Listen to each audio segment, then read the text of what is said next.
Welcome to the Concordia College Football Show with Coach Terry Horan. I'm your host, Norman Bell.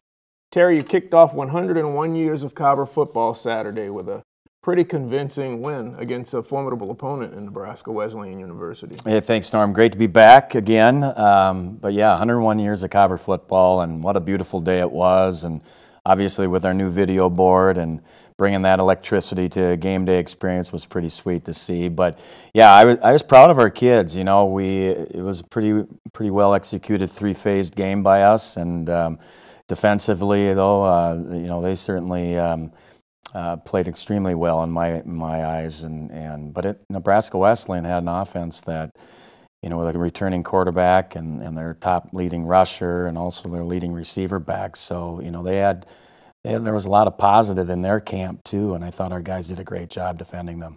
Yeah. We're going to go ahead and take a look at those first half highlights. Look at that board. Isn't that amazing? Jim Sella and his crew did a fantastic job, and Daktronics. And here we come out prior to the game. New song and everything. New song, opening kickoff. Now, we didn't start the way we wanted it. We have a little block in the back right there.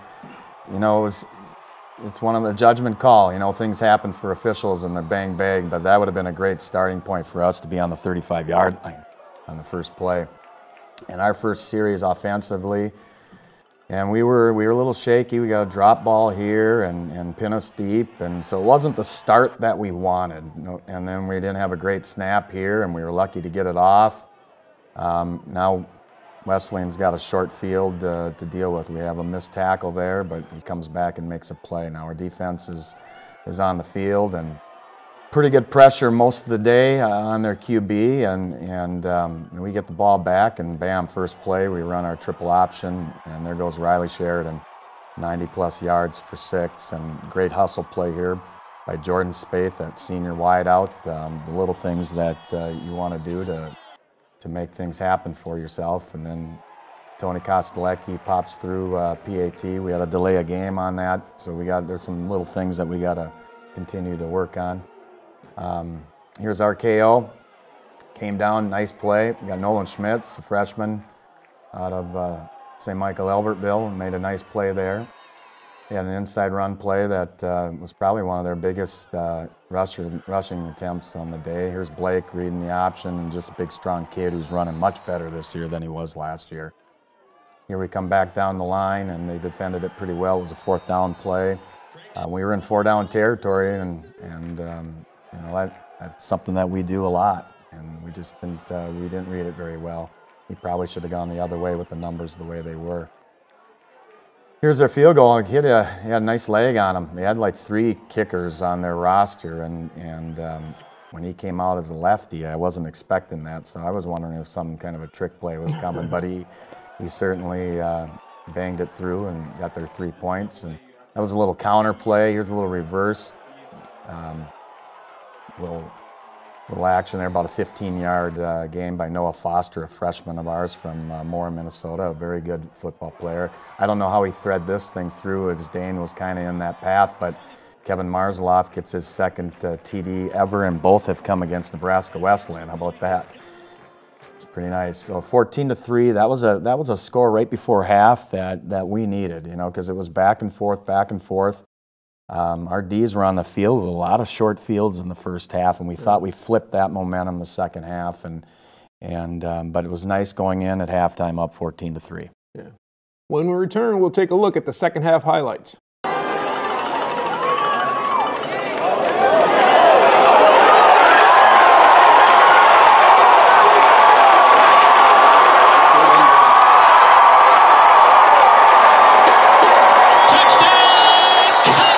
Welcome back to the Concordia College Football Show. Coach, you take a 14-3 lead into halftime, and I know there had to be some things that you needed to discuss with the team because of the kind of slow, sloppy start. Yeah, offensively, you know, we sat and talked as a staff, and we made some adjustments from what our coaches were seeing up in the box that really became pretty successful for us in the second half, at least that first drive. And, you know, really, the first 30 minutes is always the toughest. When you start a season, that first half, there's a lot of anxiousness. Guys are, you know, maybe playing a little tight, and we certainly were on the offensive side of the ball. You know, I just thought we could have executed a lot better. We had just a few little things here and there that, you know, just take a deep breath. And, you know, what we've gotten in place for us is exactly what, you know, what we've been working on all week. So let's just go out and execute, and we did that. And then our Ds, again, it's just continued to keep playing. I mean, they had a good first half. They had some short fields. They didn't give up anything. I mean, Nebraska Wesleyan was not in our red zone once on Saturday, and it was a solid defensive performance. All right, let's go ahead and look at those second half highlights.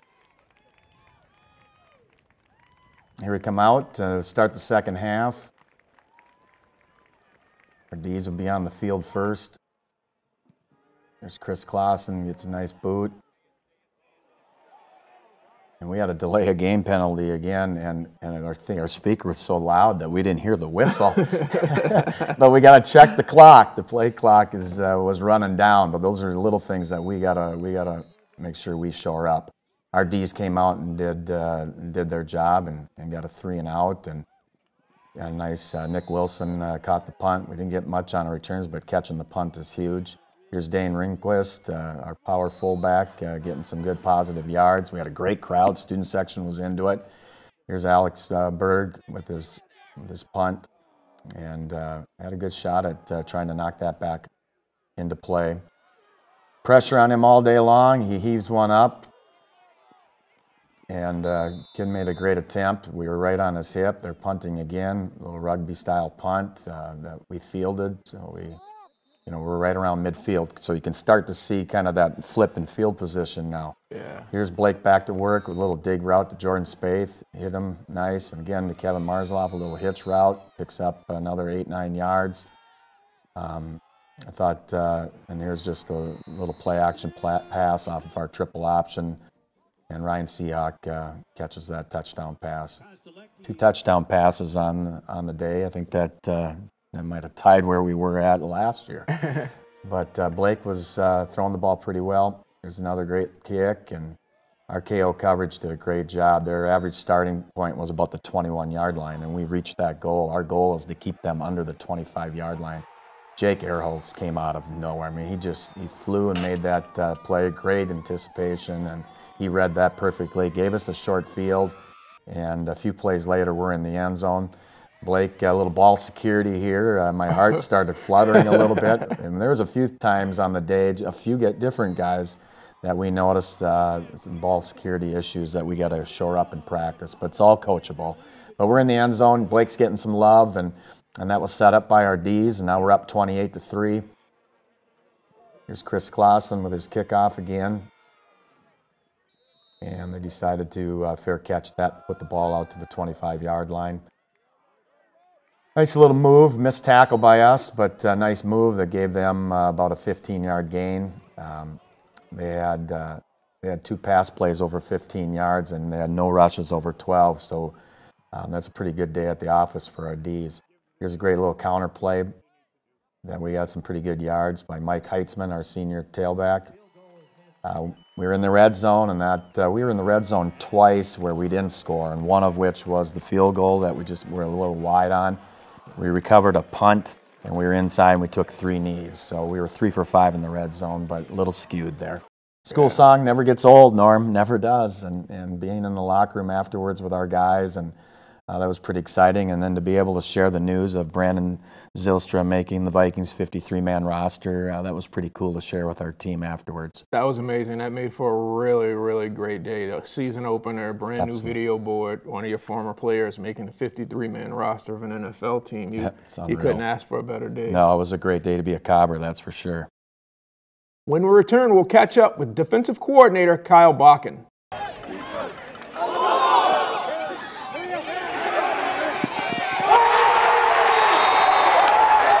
Okay. We're now joined by defensive coordinator Kyle Bakken. Kyle, thanks for joining me, first of all. I appreciate you having me on, Norm. Yeah.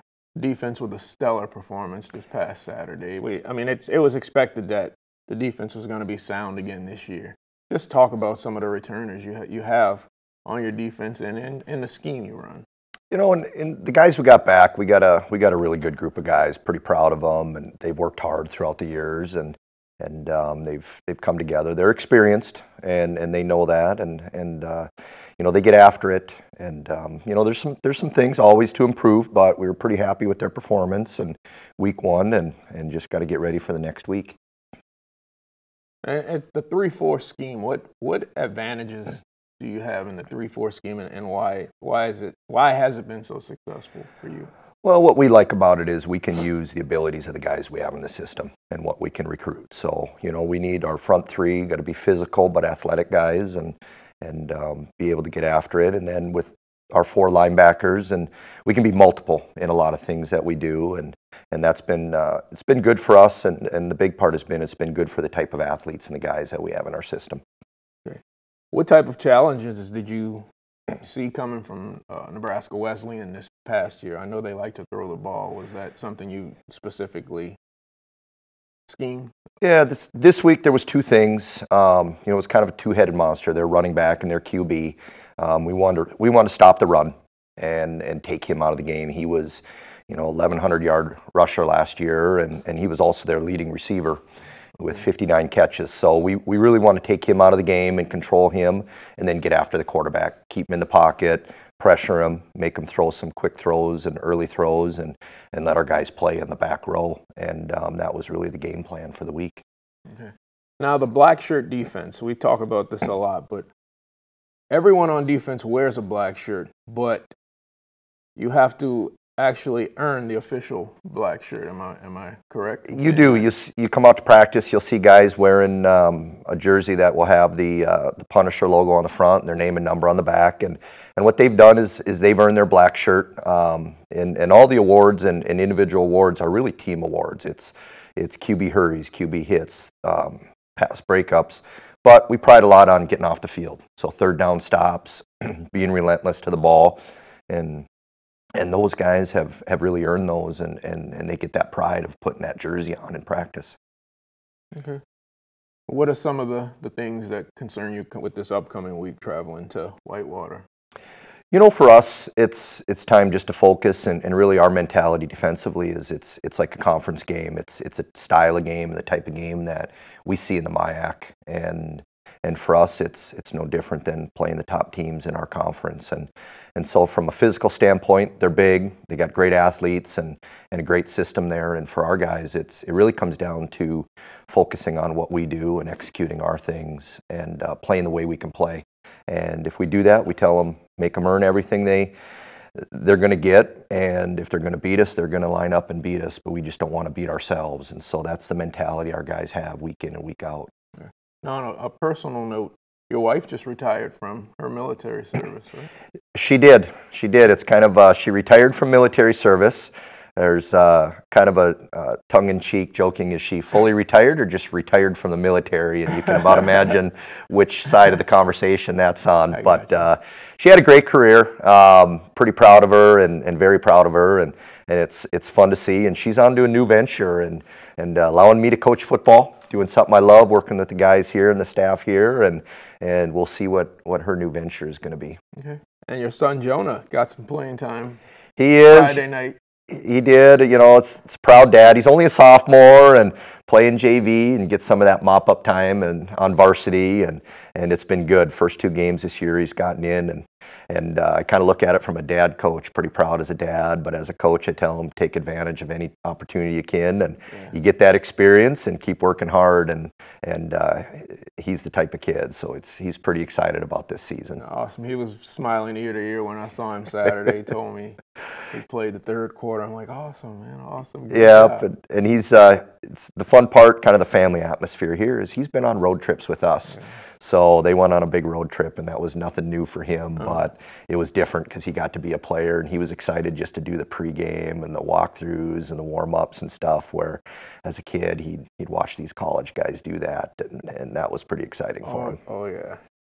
Well, thanks for joining me, Kyle. Oh, you bet. Appreciate you having me on. All righty. When we return, we'll have senior defensive lineman Jesse Bucholz.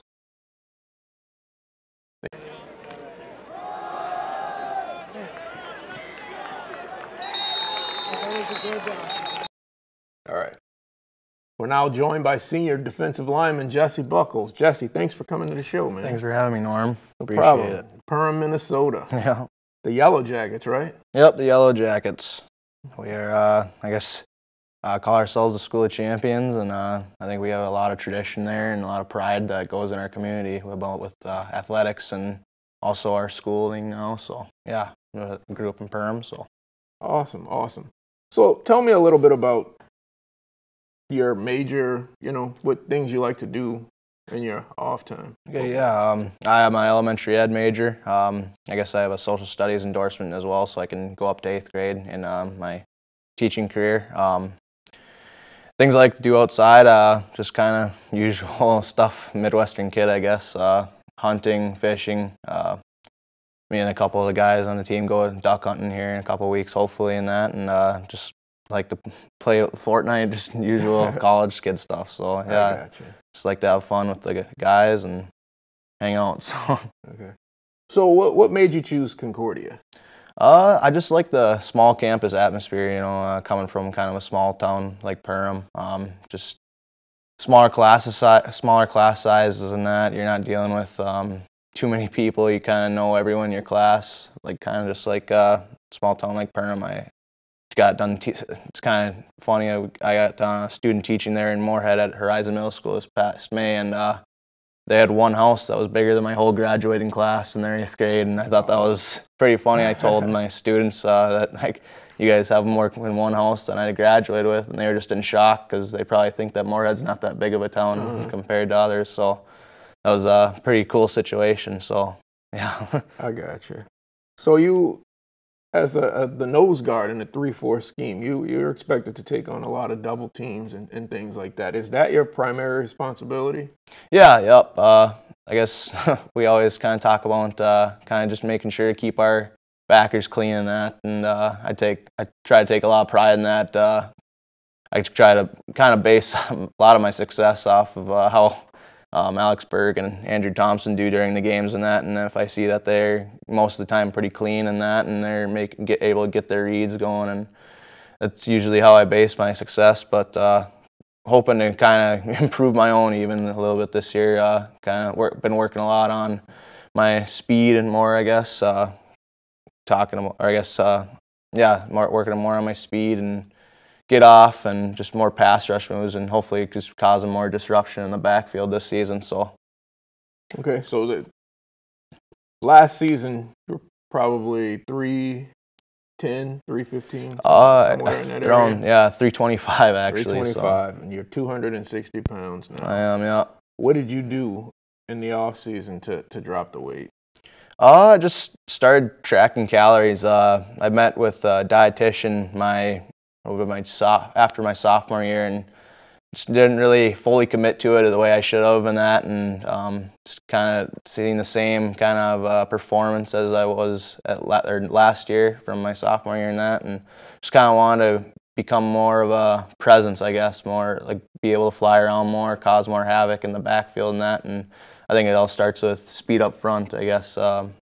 Get off especially is really important for a defensive lineman and that, and just kind of watching film compared to last year and just our game this past weekend, just kind of pretty cool to see how much faster I'm getting off the ball, and kind of just the more versatility, I guess, with just even our schemes. I'm able to move more around and do some twists with some other guys where they might not have been more comfortable with me doing that last year. So, and that was going to be my next question. How has the drop in weight helped you with your performance, and did you notice a change this past Saturday? Yeah, like I said, watching film, just getting off the ball just much faster, and I think that just helps with having offensive linemen. They space is their friend, we like to say, and that. So the quicker I can get to them and quicker I can make my reads and get to the backfield, it'll help our defense in a lot of ways. So. Well, you're looking great, my man. Thank you. Good luck the rest of the season. Thank you very much. Thanks for having me. That was senior defensive lineman Jesse Bucholz.